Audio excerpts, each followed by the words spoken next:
warahmatullahi wabarakatuh. Baiklah, di sini saya Ayu Rahmadini dengan NIM 1930401034 akan menerangkan tentang materi konsep analisis time series yang dibuat oleh kelompok 11 dengan anggota kelompok yang pertama Anissa Afrina Dewi, yang kedua Ayu Rahmadini, ketiga Latifah Hanum, dan Nora Rila Putri. Yang pertama, pengertian data berkala. Data berkala atau time series adalah serangkaian nilai-nilai variabel yang disusun berdasarkan waktu. Analisis time series mempelajari pola gerakan nilai-nilai variabel pada suatu interval tertentu, misalnya dalam minggu, bulan, tahun yang teratur. Metode ini didasarkan pada asumsi bahwa pola lama akan terulang. Yang kedua, kegunaan data berkala. Dari analisis time series dapat diperoleh ukuran-ukuran yang dapat digunakan untuk membuat keputusan pada saat ini, untuk peramalan, dan untuk merencanakan masa depan.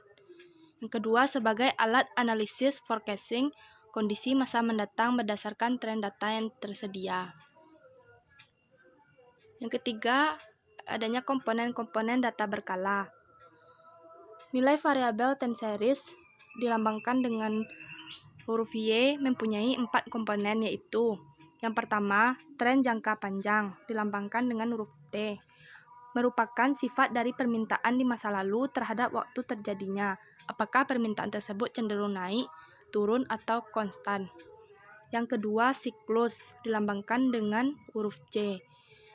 Siklus yang berulang biasanya lebih dari 1 tahun, sehingga pola ini tidak perlu dimasukkan dalam peramalan jangka pendek. Pola ini amat berguna untuk peramalan jangka menengah dan jangka panjang. Yang ketiga, musiman. Fluktuasi dapat naik turun di sekitar garis tren dan biasanya berulang setiap tahun. Disebabkan oleh faktor cuaca, musim libur panjang, dan hari raya keagamaan yang akan berulang secara periodik setiap tahunnya. Yang keempat, variasi yang tak teratur.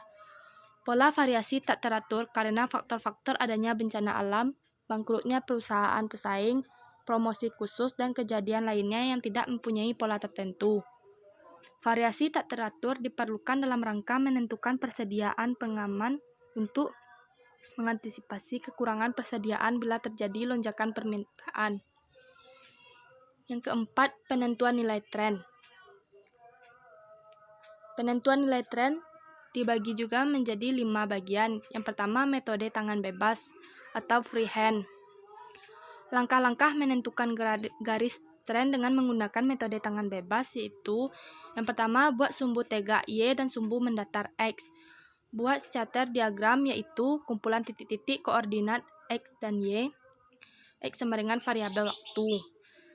Dengan jalan observasi atau pengamatan langsung terhadap bentuk scatter diagram, tariklah garis yang mewakili atau paling tidak mendekati semua titik koordinat yang membentuk diagram pencar tersebut.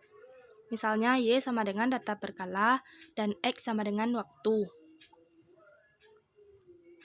Cara menarik garis tren dengan tangan bebas merupakan cara yang paling mudah tetapi sifatnya subjektif. Maksudnya, kalau ada lebih dari 1 orang diminta untuk menarik garis tren dengan cara ini akan diperoleh garis tren lebih dari 1. Sebab masing-masing orang mempunyai pilihan sendiri sesuai dengan anggapannya, garis mana yang mewakili scatter diagram tersebut. Dan di sini telah dijelaskan dalam gambar yang telah kami sediakan. Yang kedua, dengan metode setengah rata-rata.